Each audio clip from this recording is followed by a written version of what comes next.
Okay, hi everybody, how are you? I'll be doing a short presentation on how to shoot portraits in harsh lighting. Just a little bit backstory about me is I do portraits, wedding, and if you saw the photo she had up here before, I am a huge horse person. I'm pretty sure I only have one photo of a horse on this presentation, so be proud of me, because normally it would be like all of them. I've been doing photography for about 17 years now. I got my degree from Jacksonville University in photography, and I do a lot of photos outside. So my front of me is the sun. So this is where my presentation for you is about harsh lighting, because the sun has a mind of its own. It could be a little bit of really bright, or you might get rain. So I'm going to start off with a little bit of a brief, maybe a little bit of common sense, but sometimes you might not think of it at the moment, is when you are photographing harsh lighting, the best is to find shade for your subject. I do a lot with trees, or like this photo we used the pier. Yes, the background's bright, but if you are, I'll say I kind of cheat a little bit and use the aperture mode on my camera when it comes to photographing bright, because when you try to do manual, it could be a hit or miss. And then I go and edit, which I'm going to talk about at the end of this presentation, of how I kind of edit to help the lighting of the subject look like they're brighter than they were on the camera, and darken the background a little bit more. So these are just a few examples. Like I said, the pier I use at the beach, because of course the beach is going to be bright. Unless I like to do a lot of beach photos with portraits in the morning than the afternoon.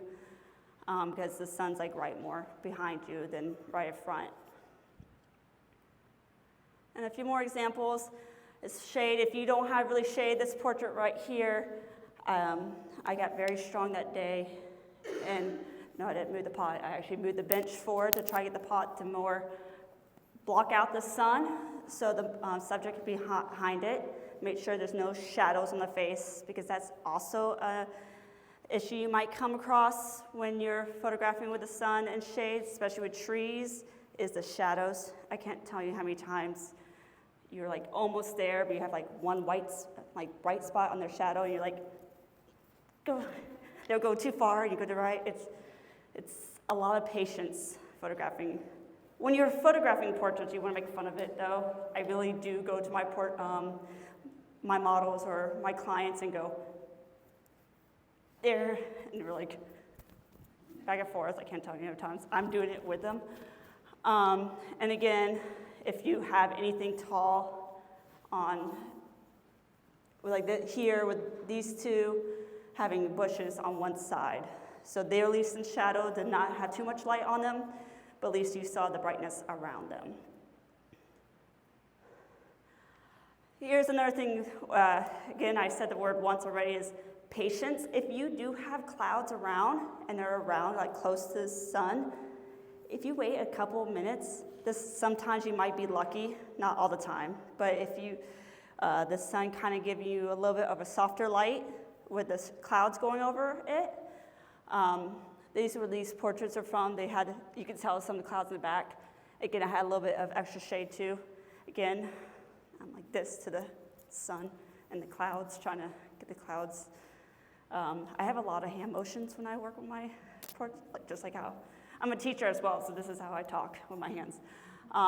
But we even did portraits myself last week, and the clouds are just right and gave the perfect lighting. We still have bright, harsh lighting, but the clouds were right above the sun, gave that softer look, so it's bright but not too harsh. So if you can get clouds a little bit to help you out, be patient. I can't tell how many times I got lucky with just one small cloud going over the sun to give more of a softer look. But then when you don't have shade, because sometimes we're not lucky, or a cloud, be creative with the bright. You don't want to have squinty eyes in your photos, because if the sun's too bright and your model's looking at you or your client, I can't tell how many times, so it's I can't even see, so if I can't see them, I know they can't see me back. So try to be creative with them, have them look away. Like I have this model up here, just looking down, you see the sun bright on her face, but you can't tell that she's squinting because she's just playing with a dress, or they're just being lovey-dovey right here. Just looking at each other with the bright light and sun. Really, when it comes to working with the sun, it's just key again, patience, and moving your client, the portrait, the best you can, and where you want to position the sun. Because you definitely don't want sun bright on this side and no light on this side. You definitely have to know how to pose your models and getting them to position with how the sun is going. Again, sun could be your frenemy, your best friend. We're going through pre-marriage counseling. I joke around that I never say I hate the sun, like we were talking about, is I love it. I just don't like them all the time. So, again, just be creative. And then sometimes, when especially the beach or where if the sun's from above, not directly behind them, it can give that glow, if you have it right behind, try to do the visual I can, a glow in the hair. Or you might get lucky if you have something behind them, move around, don't just take pictures, move around and have like the sun glare and flare coming through to give that harsh lighting of a more. And you gotta play with your settings, of course. Like I said, sometimes I have to use aperture mode because I know what exactly I want than trying to fit and play with the manual mode when it comes to harsh lighting. But if you have it right behind you, the sun, you get a silhouette or really blown up background if you focus a lot on trying to get your subject lighten up.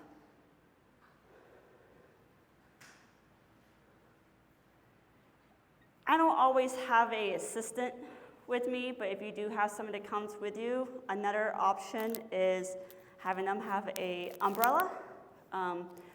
If you've been to a talk before or know me, my dad's a Civil War reenactor, so we go to Battle of Lusty every year, and they have a tintypist there, and I get to help her out because I'm a huge camera geek, and I love the process of tintypes, so I get to help her with the umbrella, try to get the shadows so to calm down the lighting a little bit.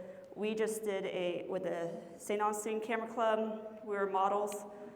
We were actually in front of the cameras for a change, which was different for us.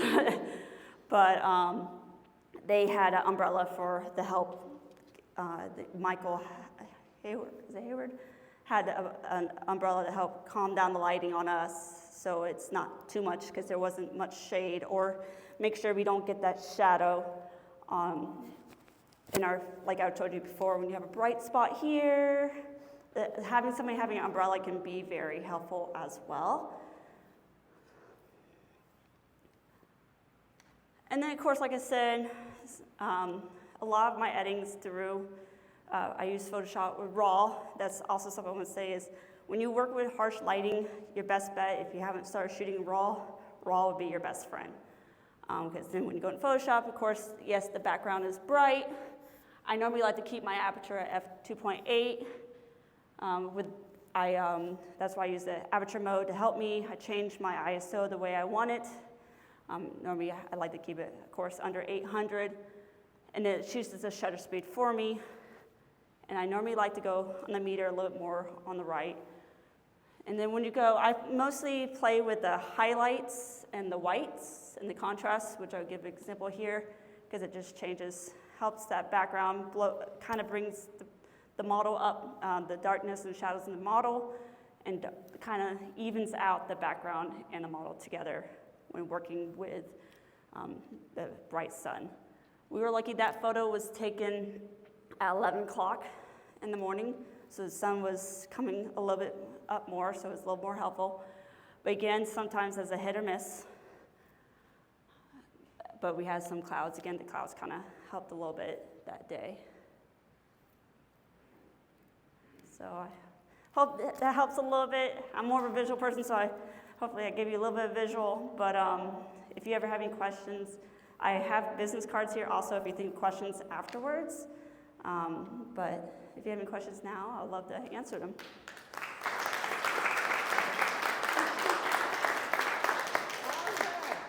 All right. Well, thank you. Do we have any questions before we take our little intermission? If not, I mean, during intermission is a good time if you don't want to ask them from the group. Savy's here, and then I think you guys are going to Mellow Mushroom. Yeah. Mellow Mushroom. So good. You'll have lots of time to chat with her. All right, folks. So time check is 6:05-ish.